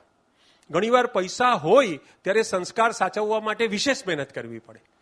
ભૂલથી પણ બોલાઈ ના જાય કે આપણી પાસે બહુ પૈસા છે. બાળકની આગળ કાર બંગલાની વાત કરવી, બ્રાન્ડની વાત કરવી, દેખાડો કરવો. પૈસા હોવું એ બહુ સારી વસ્તુ છે, કેમ કે પૈસા ઉપયોગી વસ્તુ છે, પૈસા ખરાબ નથી. પણ પૈસા ખિસ્સામાં હોય તો સારા, પૈસા તિજોરીમાં હોય તો સારા, પૈસા બેંકમાં હોય તો સારા, પૈસા મગજમાં ચડી જાય તો એના જેવી ખરાબ વસ્તુ કોઈ નથી. જે પરિવારમાં મગજમાં પૈસા છે એમના બાળકો કદી ભણી શકતા નથી, કદી જીવનમાં વિકાસ કરી શકતા નથી. મેં એક સાયકિયાટ્રિસ્ટ તરીકે મેં પીડિયાટ્રિક સાયકિયાટ્રીની પ્રેક્ટિસ કરી છે. બાળકોના મનોવિજ્ઞાનનું મારું ફિલ્ડ હતું. તો મેં એમ જોયું છે કે સફળ અને પ્રસન્ન બાળકો ક્યાં પાંગરે? જે પરિવારમાં દલીલ ઓછી હોય ને, આર્ગ્યુમેન્ટ્સ. કોર્ટમાં દલીલ બહુ સારી, તમે દલીલ કરો ને કોર્ટમાં કેસ જીતી જવાય, પણ ઘરમાં જો બધા દલીલબાજ હોય ને, પતિ પત્ની દલીલ કરે, સાસુ વહુ દલીલ કરે, દેરાણી જેઠાણી દલીલ કરે, દાદા અને પૌત્ર દલીલ કરે, એ ઘરમાં સુખ આવતું નથી. ભૂલે ચૂકે આવી જાય તો ટકતું નથી, ને ટકે તો ભોગવાતું નથી. દલીલબાજ માણસો ક્યારેય ખુશ ના થાય, બરાબર? તો સ્વાભાવિક છે, જે તેજસ્વી હોય તે જ દલીલ કરી શકે. પણ તમે જ્યારે કોઈ પણ ચર્ચા કરો છો ને, ત્યારે એટલું યાદ રાખવાનું કે હું સાચો અને તું ખોટો એ નક્કી કરવા માટે આપણે વાતચીત નથી કરતા. આ બરાબર એક લાઈન યાદ રાખજો મારા તરફથી. હું સાચો અને તું ખોટો એ નક્કી કરવા માટે આપણે દલીલ કે ચર્ચા નથી કરતા. શું સાચું એ શોધી કાઢવા માટે આપણે ચર્ચા કરીએ છીએ. ક્યારેક બની શકે કે તારી વાત સાચી હોય, ક્યારેક મારી વાત સાચી હોય, તો હું સાચો ના હું જ સાચો. તમે હોશિયાર હો તો સાબિત કરી શકશો કે હું જ સાચો છું, પણ નહીં, ભેગા મળીને શોધવાનું છે કે શું સાચું. તો આ અભિગમ જ્યાં છે ત્યાં સુખ છે, ત્યાં પ્રસન્નતા છે. પંચાતી બીજી વાત છે. બોમ્બેમાં તો બહુ ઓછી છે, અમારે ત્યાં વધારે હોય. જે ફેમિલીમાં ફોન પર લાંબી લાંબી વાતો ચાલે, અડોસ પડોશના ઘરના પ્રસંગો તમારા ઘરે ઉજવાય, બેગાની શાદી મેં અબ્દુલ્લા દીવાના જેવી હાલત હોય, ગમે ત્યારે મહેમાન ટપકી પડે, છોકરાની પરીક્ષા હોય, એ દિવસે સવારે માસીનો કે ફુવાનો ફોન આવે કે પેલાને આપો ને બેસ્ટ લક કેવું. એટલે ભાઈ પેલો વાંચે છે, એને બેસ્ટ લકની જરૂર નથી અત્યારે, હું કહી દઈશ. ના ના, ફુવાનો ફોન છે બેટા, વાત તો કરવી પડે. તો આ સામાજિક સંબંધો પણ માપસર ના હોય. અતિરેક છે એનું પણ ખરાબ છે. મેં ખાસ જોયું છે કે ઘરમાં આજકાલ બાળકોને ભણવાનું ગમતું નથી. એનું રીઝન શું છે? હું પોતે 3-3.5 વર્ષની ઉંમરે સ્કૂલ જતા પહેલા વાંચતા શીખી ગયેલો. 5 વર્ષની ઉંમરે સ્કૂલમાં ગયો ને પહેલી વાર, તો મને ગુજરાતી અને અંગ્રેજી બંને વાંચતા આવડતું હતું. મને વિચાર આવ્યો કે આ કઈ રીતે શક્ય બન્યું. કે બહુ તેજસ્વી ભગવાને બનાવ્યું એવું તો નથી, કેમ કે મારી વાઈફ જાણે છે કે કેટલી બુદ્ધિ છે મારામાં, કહેશે હમણાં જ. તો પણ આ કઈ રીતે શક્ય બન્યું? કેમ કે મેં મારા મમ્મી પપ્પાને હંમેશા હાથમાં પુસ્તક લઈને જોયા. 3 વર્ષની ઉંમરે બાળક નાનું હોય પણ ઓબ્ઝર્વેશન તો કરે કે આ લોકો આ ચોપડીના પાના ફેરવે છે, કાળા કાળા કીડી મકોડા દોડે છે, અને એ જોઈને આ લોકોને આટલો બધો આનંદ શું થાય છે, આ લોકોને આટલી બધી મજા શું આવે છે. એ કુતૂહલથી મને પોતાને રસ જાગ્યો, અને ધીરે કરતા પેલું ધૂળ પડેલું હોય ને, અથવા હું મમ્મી પાસે લોટ લઈને ટેબલ પર આમ સેજ પાથરતો અને એના પર ક લખતો, બરાબર? પેન પકડતા પહેલા મને ક ખ ગ ગ અને એબીસીડી આવડી ગઈ. Reason was I so my parents reading and I so that their maximum happiness is when they are reading. તો હવે આપણું બાળક ભણવા બેઠું છે અને આપણે જોઈએ છે ટીવી, અથવા હવે તો બાળકની બાજુમાં મમ્મી બેઠી છે અને મમ્મીના હાથમાં મોબાઈલ છે, અને બાળકે કરવાનું છે લેસન, હોમવર્ક. એ બાળક કહે છે કે આ મજા કરે છે ને મને સજા આપી છે. એટલીસ્ટ એટલું કરી શકો કે બાળક ભણતું હોય ત્યારે મોબાઈલના બદલે ચિત્રલેખા કે મુંબઈ સમાચાર કે જન્મભૂમિ કે જે પણ તમને ફાવે, ટાઈમ મેગેઝિન, જે ફાવે તમારા ઘરે જે વાંચન આવતું હોય, જૈન ધર્મનું કંઈ હોય, લઈને બેસો. તમે હાથમાં બુક રાખશો તો તમારા બાળકોને પણ બુકમાં આનંદ છે એવો ખ્યાલ આવશે. તમે એમ કહેશો કે અરે બહુ ટીવી જોઈ લીધું, હવે ભણવા બેસ, બહુ રમી લીધું, હવે ભણવા બેસ. આપણે એમ નથી કહેતા ભણવું એ સજા છે, પણ બાળકને ખબર છે કે રમવું મજા છે, ટીવી મજા છે, ટીવી જોઈ લીધું હવે ભણવા બેસ, રમી લીધું હવે ભણવા બેસ. એનો મતલબ એમ થયો કે ભણવું સજા છે. આપણી લેંગ્વેજનો અર્થ એ થાય છે કે ભણવું સજા છે. તો આ થોડીક વાત મેં, છેલ્લી વાત મારે આની કરવાની છે, એટલે આ ફેમિલીની વાતમાં છેલ્લી વાત. હજુ મને લાગે મારી પાસે 10 મિનિટનો સમય છે. જે ઘરમાં મમ્મી પપ્પાના ઝઘડા છે ત્યાં સફળતા અને પ્રસન્નતા બહુ મુશ્કેલીથી આવે છે. મમ્મી પપ્પાના ખરાબ સંબંધોની બહુ ખરાબ અસર બાળક પર પડે છે. મને ઘણા પૂછે કે ડોક્ટર સાહેબ, એમ અમારા હસબન્ડ વાઈફના ઝઘડા થાય, બાળકને ક્યારથી ખબર પડવા માંડે? હજુ એ તો 6 વર્ષનું છે, એને તો કંઈ ના ખબર પડે ને એમ. તો હું કહું કે ભાઈ વિજ્ઞાન તો એમ કે છે કે બાળક તમારા પેટમાં હોય ને, 5મો મહિનો જતો હોય, અને ત્યારે પણ મમ્મીને ગુસ્સો આવે ને, તો એ પાણી દ્વારા એ ગુસ્સાના રસાયણો બાળકના શરીરમાં જાય અને બાળકને પણ સારું નહીં લાગે. એટલે ગર્ભમાં 5મો મહિનો હોય ત્યારથી બાળકને ખબર પડે કે મમ્મીનો મૂડ સારો નથી. હવે આટલું બધું આપણે અભિમન્યુ કે દ્રૌપદી એના જેવા થવું નથી. તો બાળક 6 મહિનાનું છે, સમજો. એ 6 મહિનાનું બાળક, મમ્મી પપ્પાના ઝઘડા થાય છે. હવે બાળકને જે રીતે મમ્મી ઊંચકે છે, 6 મહિનાના બાળકને જે વાલથી એના પર હાથ ફેરવે છે, જે રીતે એને પારણામાં મૂકે છે, જે રીતે એને ધાવણ આપે છે, એ સ્પર્શમાં એક જાતની સોફ્ટનેસ હોય છે. જે દિવસે હસબન્ડ સાથે કે સાસુ સાથે મગજમારી થઈ હોય, એ આમ કરીને મૂકશે, એ આમ કરીને ઉઠાવશે, એટલે બાળક એમ વિચારે આ જર્ક શેના લાગે છે, આંચકા શેના લાગે, બરાબર? એ બાળકને ખબર છે કે મારી મમ્મીનો મૂડ આજે સારો નથી, મને પકડવામાં, મને અડકવામાં કોઈ જગ્યાએ મુલાયમતા નથી, કોઈ જગ્યાએ નજાકત નથી. આ એમ વિચારે છે કે યાર આ બાળક આવી ગયું, નહીં તો હું છૂટી થઈ જતા નથી. તો આ વસ્તુ 6 મહિનાના બાળકને પણ ખબર પડે છે. તો કહેવાનો મતલબ એમ છે કે લગ્ન કરો ને એ કદાચ રિવર્સિબલ ઘટના છે, પણ બાળકને જન્મ આપ્યા પછી marriage becomes irreversible. As far as possible if you have a kid, marriage is irreversible. તો છેલ્લી 7 મિનિટ તમારી હું લઈશ, 7-8 મિનિટ મેક્સિમમ.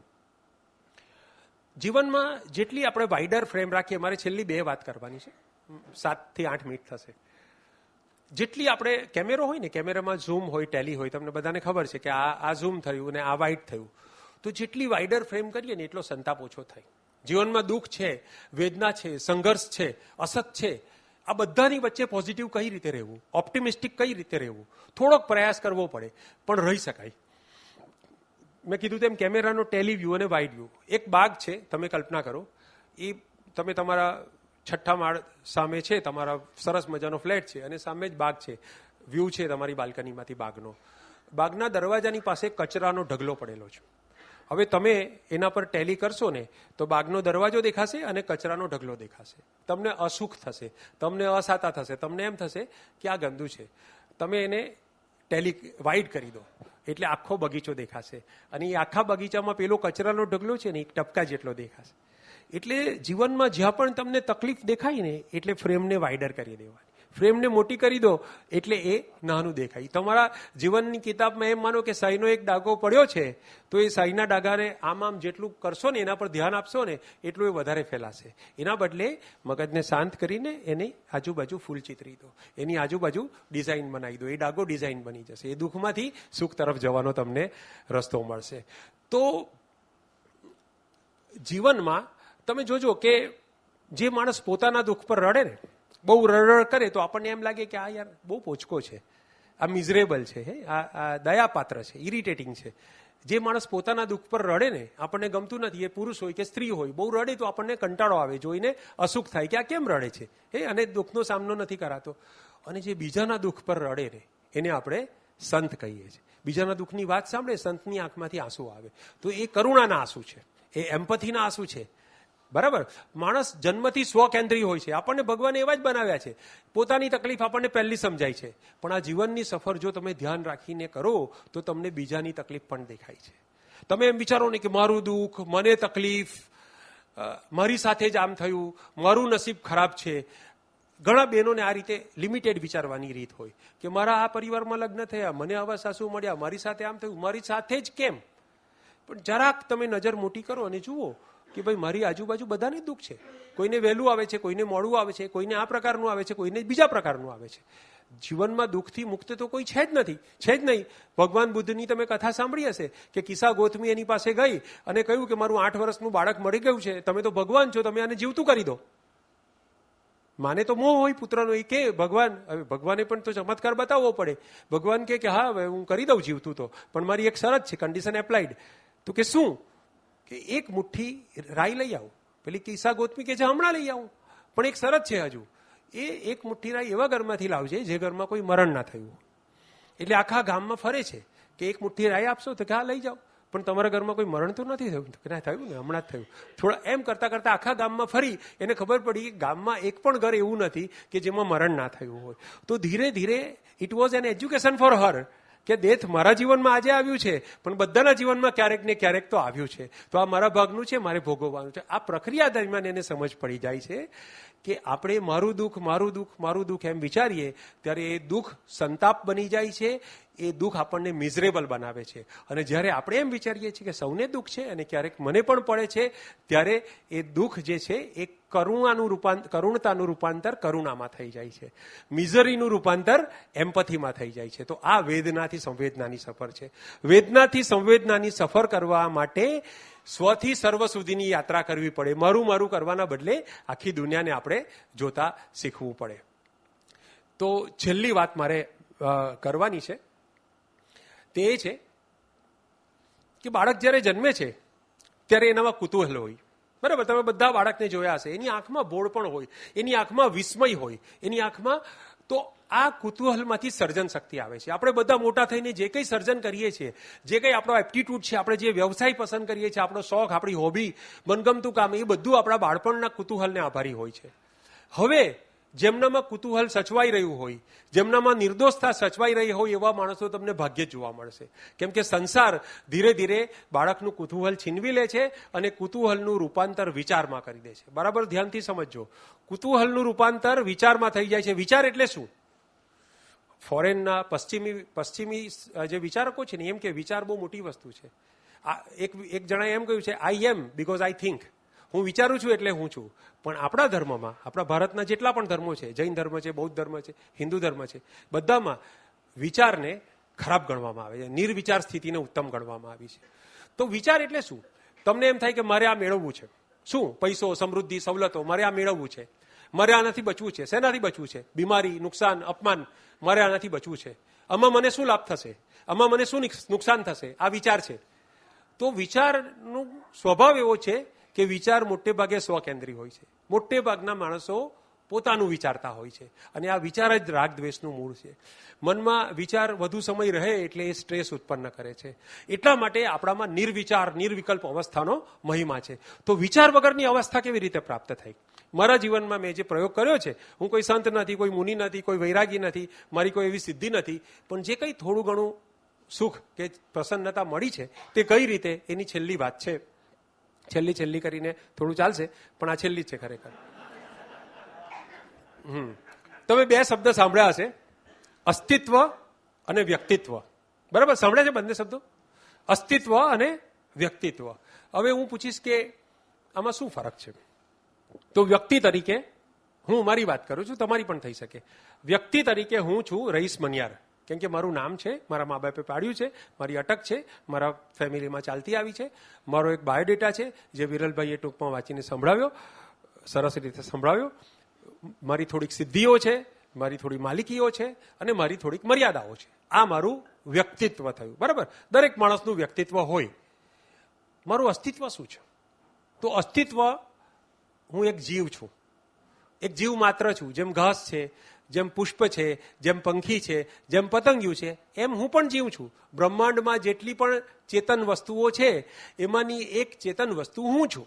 મેં નામ પાડ્યું છે, મારા પરિવારે નામ પાડ્યું છે. બાકીનાને કોઈ કન્સર્ન, જે મને નથી ઓળખતા એના માટે હું એક જીવ છું. એના માટે હું રઈસ મનિયાર નથી. સિમ્પલ. આપણે વ્યક્તિત્વ પ્રેમી છે. જ્યાં સુધી વ્યક્તિત્વ છે ને ત્યાં સુધી વિચાર છે. એટલું યાદ રાખજો. હું જ્યાં સુધી એમ યાદ રાખીશ કે હું રઈસ મનિયાર, તો મને મારી પ્રગતિ અને મારી અધોગતિ, પ્રગતિની લાલસા અને અધોગતિની ચિંતા થશે. જ્યારે જો આ જે પહેર્યું ને, મને કહેતા હતા કે આ તમારે તો આ વક્તાએ બહુ આમ આવું પહેરવું પડે નહીં, તો આ સ્ટેજ માટે છે, આ આપના માટે છે. ઘરે જઈને આને હું ખીંટી પર લટકાવી દઈશ. રઈસ મનિયાર તમે લટકી જાઓ ખીંટી પર, હૂક પર લટકી જાઓ. બરાબર છે? હવે તમે ઘાસ છો, પાંદડા જેવા તુચ્છ છો, તમે શ્વાસ લો છો, તમારા ધડકન તમારી ચાલે છે, તમે રઈસ મનિયાર છો એવું ભૂલી જાઓ છો, તો પણ ભગવાન તમારા શ્વાસ ચાલુ રાખે છે. ભગવાન તમારી ધડકન બંધ નથી કરતું. તમે જીવી શકો છો. તમે તમારા નામના, તમારા પ્રતિષ્ઠાના ભારણ વગર પણ જીવી શકો છો. તો રોજ રાત્રે આપણે એવી રીતે વિચાર કરીએ કે આ જીવન પૂરું થયું. બરાબર? એવી રીતે સૂઈ જવાનું અને રોજ ઉઠીએ ત્યારે એમ સમજવાનું કે આજથી જીવન શરૂ થયું. તો આ, હું એમ નથી કહેતો કે કાયમ અસ્તિત્વ તરીકે જીવો, પણ જીવનમાં અસ્તિત્વ તરીકે જીવવાની ટેવ પાડો. આપણા અડધા દુઃખ નામ છે એટલા માટે ભૂતકાળ છે, નામ છે એટલા માટે ભવિષ્ય છે. નામ ના હોય ને તો ભૂતકાળ ભવિષ્ય કંઈ જ નથી.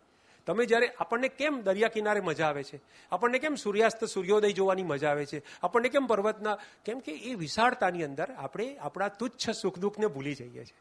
કુદરતની એક કરામતની સામે આપણને આપણી બધી માથાકૂટો તુચ્છ લાગે છે. તો જીવનમાં પોતાના નામને ભૂલી જતા શીખો. બરાબર છે? તો આપણા બાયોડેટા એ બીજું કંઈ નથી, શાસ્ત્રો એને જ અહંકાર કહે છે. અત્યારે મેં જે બોલાવડાવ્યું વિરલભાઈ પાસે કે આમ બોલજો, આમ બોલજો, આમ બોલજો, એ અહંકાર છે. બરાબર ને? કે ભાઈ રઈસ મનિયારને આ એવોર્ડ પડ્યો, તમે તાળી પાડી. તો વધુ પડતો ખ્યાલ વ્યક્તિત્વનો એ અહંકાર જન્માવે છે. અને અહંકારી માણસ સૂક્ષ્મ રૂપે ઠેર ઠેર હિંસા આચરે છે. અને ચિંતા અને સ્ટ્રેસ પણ એ અહંકારનું જ બીજું પાસું છે. તમે અહંકાર એક જગ્યા પર કરો છો, બીજી જગ્યા પર તમને ચિંતા થશે. એને મેન્ટેન કરવા માટે તમારે દંભ કરવો પડશે. તો ઘણા લોકો અહંકારી નથી હોતા પણ સેલ્ફ કોન્શિયસ હોય. મારું કેવું દેખાશે, લોકો મારા વિશે શું વિચારશે. તો આ સેલ્ફને ભૂલતા શીખો. બરાબર? તો હું ભૂલી જાઉં છું કે હું રઈસ મણિયાર છું, હું ભૂલી જાઉં છું કે મારે કોઈ નામ છે, મારે કોઈ કામ કરવાનું છે, બધો અજંપો ફગાવી દઉં છું, તો પણ હું જીરો નથી થઈ જતો, કશુંક તો રહે છે મારામાં. એ છે અસ્તિત્વ, મારા શ્વાસ, મારી ધડકનો. અને ત્યારે ભગવાનની સૌથી વધારે નજીક હોઉં છું. હું જ્યારે મારું નામ ભૂલી જાઉં છું, હું કોણ છું એ ભૂલી જાઉં છું, ત્યારે હું ભગવાનની સૌથી વધુ નજીક હોઉં છું. એક બોજ માથા પરથી ઉતરી જાય છે વ્યક્તિત્વનો, અને અસ્તિત્વની મોજ શરૂ થઈ જાય છે. તો આપ સૌને પણ મારા તરફથી આ વસ્તુ કે ભારેખમ આજે થેન્ક યુ વેરી મચ. વ્યક્તિત્વમાં બોજ છે, અસ્તિત્વમાં મોજ છે, અને બોજ ત્યાગવાથી જે મોજ મળે છે એ મોજ બીજા કોઈ વૈભવમાં નથી. આ વાત ભારે લાગી હોય તો છેલ્લે 3 વાક્યની પ્રાર્થના છે. એ પ્રાર્થના એવી છે કે હે ભગવાન, જે પરિસ્થિતિમાં હું પરિવર્તન લાવી શકું એ પરિસ્થિતિમાં પરિવર્તન લાવવાની શક્તિ મને આપ. પહેલી લીટી શું છે? જે પરિસ્થિતિમાં હું પરિવર્તન લાવી શકું એમાં પરિવર્તન લાવવાની શક્તિ આપ. હે ભગવાન, જે પરિસ્થિતિમાં હું પરિવર્તન લાવી શકું એમ છે જ નહીં, એ પરિસ્થિતિને સહજતાથી સ્વીકારી લેવાનું ધૈર્ય મને આપ. શું કીધી બીજી લાઈન? જે પરિસ્થિતિને પરિવર્તન લાવવાની મારી શક્તિ જ નથી, એ સ્થિતિને સહજતાથી સ્વીકારી લેવાની મને ધીરજ આપ, ધૈર્ય આપ. અને છેલ્લે, કઈ પરિસ્થિતિમાં હું પરિવર્તન લાવી શકીશ અને કઈ સ્થિતિમાં પરિવર્તન નહીં લાવી શકું એ ભેદ સમજવાની મને સમજણ આપ. Thank you very much. 4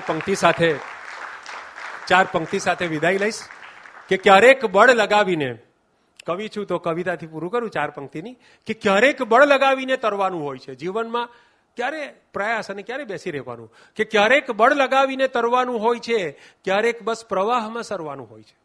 સમજદાર માણસને ખબર પડે કે અત્યારે પ્રવાહ પ્રમાણે જો શેરબજારમાં પણ આવું જ હોય, હે ને, કે ક્યારેક બળ લગાવીને તરવાનું હોય છે, ક્યારેક બસ પ્રવાહમાં સરવાનું હોય છે. અને હો પુષ્પ કે મનુષ્ય, બસ અવધિનો છે ફરક. પુષ્પનું જીવન છે 2-3 દિવસનું, માણસનું જીવન છે 90 વર્ષનું, 95 વર્ષનું, 100 વર્ષનું.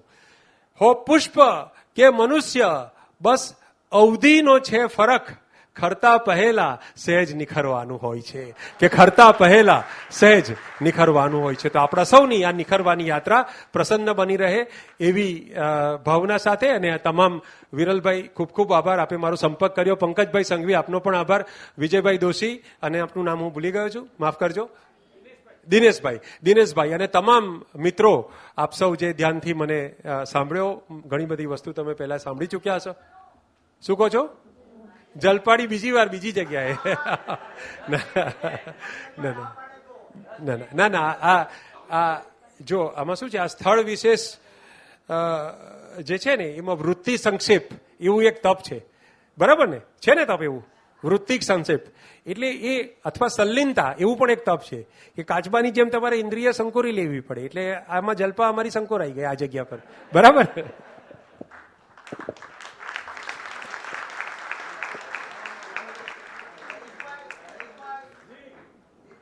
ત્રણ લક્ષણ, શરૂઆત આકર્ષક, અંત ચોટદાર, અને વચ્ચે આ બંનેનો સમન્વય.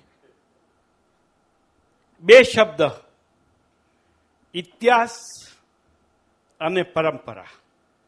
બહુ સરસ સમજાવ્યું. આક્રમણ, અતિક્રમણ, સંક્રમણ, એ સબ્જેક્ટને આપણે ભૂલી શકીએ એવું નથી. ભવિષ્યમાં કંટ્રોલમાં રાખવાની વાતોથી કેટલા દુઃખી થઈએ છીએ એ આપણે સૌ જાણીએ છીએ. ડર અને ચિંતા, આ 2 શબ્દ જીવનમાં બહુ જ ઉપયોગી હતા અને રાખવાના છે. હું સાચો કે તું ખોટો, એ મનમાંથી કાઢી નાખ્યો. અને અસ્તિત્વ અને વ્યક્તિત્વ, એ જ વેદનાથી સંવેદના. આ હતા આપણા રઈશભાઈ મણિયાર.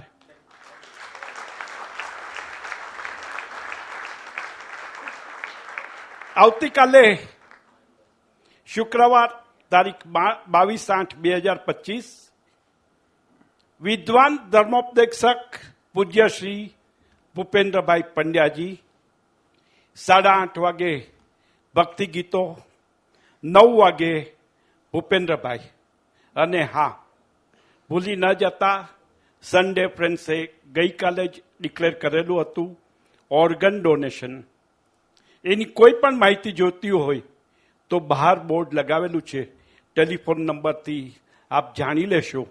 બ્રેઇન ડેડ થઈ જાય ત્યારે આપણે ઓર્ગન ડોનેશન કરી શકીએ છીએ. ઘણી બધી વાતો છે, સમયની મર્યાદા છે, એટલે આપણે આજે આ પૂરું કરીએ છીએ. મળીએ આવતીકાલે રાતના 8:30 વાગે ભક્તિ ગીતોમાં. જય જનેન્દ્ર.